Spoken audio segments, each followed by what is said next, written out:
یہ جو سعودی دور ہے اس سے پہلے جب ترکیوں کا دور تھا تو ترکیوں نے تو اتنا اہتمام کیا تھا کہ خانے کعبے میں چاروں طرف 4 مصلے بچھا دیے تھے، حنبلی، حنفی، مالکی، شافعی۔ ہر امام کا ماننے والا اپنے امام کے پیچھے نماز پڑھے، کوئی جھگڑا ہی نہیں تھا، ٹھیک ہے۔ اب چونکہ حکومت انہوں نے لے لی تو لینے کے بعد میں لوگ تو بھول جاتے ہیں تاریخ، کئی دفعے ہم نے اس کو کہا، ریکارڈ دیکھیں ہمارا ویب سائٹ، اس پر آپ اس کو دوبارہ سنیے۔ مسئلہ یہ ہے کہ ترکیوں کی حکومت جو تھی وہ اہل سنت و جماعت کی، اور حکومت ان سے کنہوں نے لی؟ یہ آل سعود اور آل شیخ۔ آل سعود سے مراد یہ بادشاہ ہیں جو چل رہے ہیں، اور ٹیک اوور کرنے کے بعد انہوں نے اس کا نام ہی سعودی عرب اس لیے رکھا، اس کا نام سعود تھا جس نے حملہ کر کے مسلمان حکومت لی۔ آل شیخ جو ہیں یہ آل شیخ محمد بن عبد الوہاب کی اولاد، یہ آل شیخ کہلاتے۔ انہوں نے کیا کیا کہ حرم شریف پر حملہ کرنے سے پہلے ایک معاہدہ کیا۔ معاہدہ یہ ہوا کہ ہم مل کر کے کعبے پر اور مدینہ شریف پر حملہ کریں، جب ہماری حکومت بن جائے تو یہ ہمارا معاہدہ ہے کہ آل سعود تو ان کے ہاتھ بادشاہت ہوگی، حاکم یہ ہوں گے، اور آل شیخ جو ہیں ساری مذہبی معاملات کو یہ ڈیل کریں گے، ان کی قضات ہوگی، ان کے قاضی ہوں گے، امام ان کے ہوں گے، مدرسے ان کے ہوں گے، محدث ان کے ہوں گے، مفتی ان کے ہوں گے۔ یہ دونوں میں یہ معاہدہ ہوا، اور اس معاہدہ ہونے کے بعد انہوں نے مدینہ منورہ پر چڑھائی کی، مکہ مکرمہ پر چڑھائی کی۔ جو حضرات سعودی عرب میں کوئی بہت خاص عزیز ان کے رہتے ہیں اور ہوں باخبر، سعودی عرب نے چند سال پہلے اپنا 100 سالہ جشن منایا تھا، 100 سالہ جشن۔ پوچھے جنہوں نے پروگرام دیکھا، ملک عبد العزیز کو حرم شریف میں گھوڑے پر بیٹھ کر تلوار سے لوگوں کو قتل کرتا ہوا دکھایا گیا حرم شریف۔ تو کیا یہودی آ گئے تھے حرم شریف میں؟ کون تھے جن کا قتل عام کیا؟ وہ سب سنی تھے۔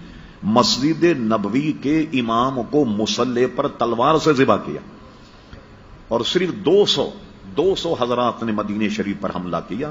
میں سن 77 میں پہلی مرتبہ مدینہ شریف گیا، قطب مدینہ حضرت اللہ مولانا ضیاء الدین صاحب مدنی رحمت اللہ علیہ کے یہاں 40 دن رہا، معاملات سنتا رہا، تو انہوں نے بتایا کہ صرف 200 آدمیوں نے حملہ کیا تھا مدینہ شریف، اور وہ اتنے پکے دیندار سنی تھے ترکی کہ جب انہوں نے حملہ کیا انہوں نے ہتھیار ڈال دی، اور یہ کہہ کر ہتھیار ڈال دیے کہ حرم رسول میں ہم قتل نہیں کریں گے۔ خود قتل ہو گئے مگر انہوں نے دفاع نہیں کیا۔ یہی حال مکہ کا ہوا، اور انہیں حکومتیں لی، لوگ سب بھول جاتے ہیں۔ ہوا یہ کہ حکومت لینے کے بعد سب سے پہلا کام کیا کیا انہوں نے؟ یہ بات ہے 1925 کے بعد کی 29 تک اور 30 تک ان کا آپریشن مکمل ہوا۔ جنت البقیع پر بلڈوزر چلائے، گیتی اور پھاوڑے سے جنت البقیع کے شاندار مزارات اکھیڑ کر پھینکا، اہل بیت کے مزارات اکھیڑ کر پھینکے۔ سب سے شاندار مزار جنت البقیع میں حضرت عثمان غنی رضی اللہ عنہ کا، اس کے اینٹ پتھر الگ کر کے اس کو زمین بوس کیا۔ پھر اس کے بعد جناب انہوں نے جنت مالا کا قبرستان جو ہے اس کو زمین بوس کیا۔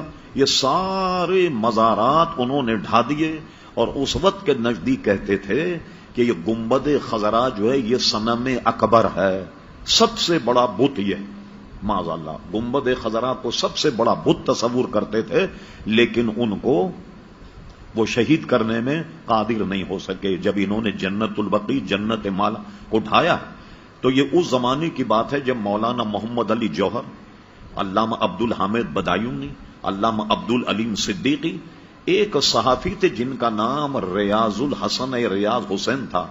آج سے کوئی 30 سال پہلے اخبار جنگ میں ان کا انٹرویو چھپا تھا۔ یہ وہ وقت میں شامل تھے جو ہندوستان سے سعودی عرب میں احتجاج کرنے کے لیے آئے کہ بھئی ہندوستان کے مسلمان وغیر منقسم ہندوستان تھا جس میں پاکستان میں ہندوستان، انہوں نے احتجاج کیا، اور احتجاج کرنے کے بعد ان سے سعودی حکومت نے وعدہ کیا کہ ہم یہ دوبارہ بنائیں گے۔ یہ جو آپ ان بزرگوں کے مزار پر کچھ پتھر رکھے ہوئے دیکھتے ہیں کہ جس سے یہ پتہ لگ جائے کہ یہ حضرت فاطمہ کا مزار ہے، یہ حضرت امام حسن کا ہے، یہ اسی وقت کی برکت کہ یہ پتھر لگا کر انہوں نے ایک طرح سے نشاندہی کر دی کہ یہ ان کے مزارات ہیں، لیکن اس کے بنانے کا وعدہ انہوں نے پورا نہیں کیا۔ حضرت خدیجۃ الکبریٰ کا روضہ جنت مالا بہت شاندار بنا ہوا تھا۔ کسی صاحب کے پاس وقت ہو، اس فقیر کے پاس آئیں، وہ تمام آپ کو میں فوٹو دکھاؤں گا کہ جو اس کے ڈھانے سے پہلے جنت بقی جنت مالا۔ اب بتائیے ایسے حضرات جنہوں نے ہزاروں مسلمانوں کو تحقیق کیا، کعبے پر قبضہ کیا، مدینہ شریف پر قبضہ کیا، وہاں اب ہم لوگ کہتے ہیں سب بھول گئے، آپ ان کے پیچھے نماز کیوں نہیں پڑھتے؟ تو اس لیے ہم ان کے پیچھے نماز نہیں پڑھتے کہ وہ عقیدتاً ہم اہل سنت و جماعت کو مشرک سمجھتے۔ اب بتائیے کہ جو اہل سنت کو مشرک سمجھے کیا اس کے پیچھے نماز پڑھیں گے آپ؟ اس لیے ہم نماز نہیں پڑھتے۔ اور اس پر کسی صاحب کو اگر تاریخ حقائق کا مطالعہ کرنا ہو، ہمارے بہت بڑے علامہ گزرے، علامہ مفتی عبد القیم قیوم صاحب رحمت اللہ تعالی علیہ، ان کی تاریخ نجد و حجاز کا مطالعہ فرما۔ چلیے تو ہم مولویوں کی بات ہے۔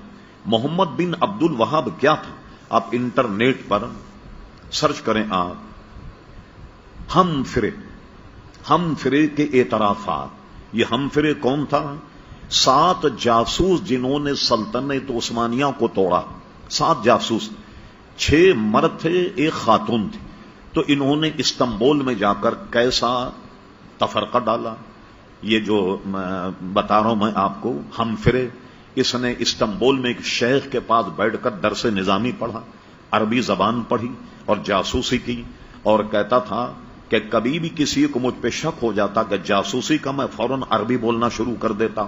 اس نے تو بالکل ننگا کر کے رکھ دیا محمد عبد الوہاب۔ یہ تو ایک غیر مسلم کتاب ہم فرے کے اعترافات کے نام سے، وہ عربی میں بھی چھپی ہے کوئز سے، اور کیا کہتے ہیں لندن وغیرہ سے بھی وہ چھپی، جی لندن کے تو جاسوس ہی تھے۔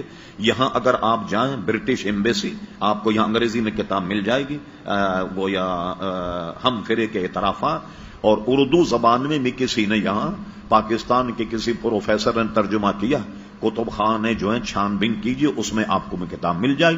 اس نے پورا قصہ محمد نے عبد الوہاب کا لکھا، میں نے اس کو کیسے گمراہ کیا، اس سے مناظرہ کیا کہ شراب حلال ہے، اور یہ ثابت کر دیا کہ شراب حرام نہیں، اور اس کو شراب پلائی۔